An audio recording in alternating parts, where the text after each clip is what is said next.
ఆధునిక ఉగ్రవాదానికి పితామహుడుగా గూగుల్ చేస్తే యాసిన్ ఆరాఫత్ అని సమాధానం వస్తుంది.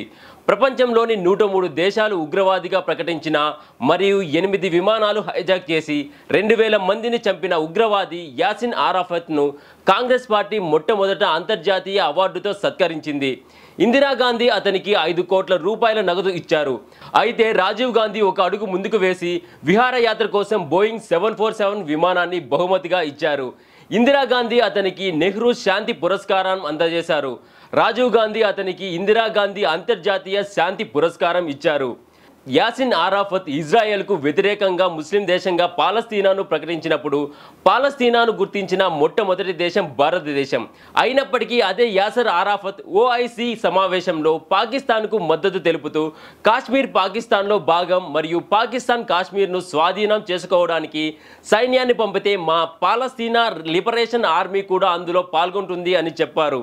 కాంగ్రెస్ పాలనలో ఈ దేశపు దౌత్యం మరియు విదేశాంగ విధానం ఇలానే ఉండేది. గాయాలు చాలా లోతైనవి. ఏమి గుర్తుంచుకుంటారు?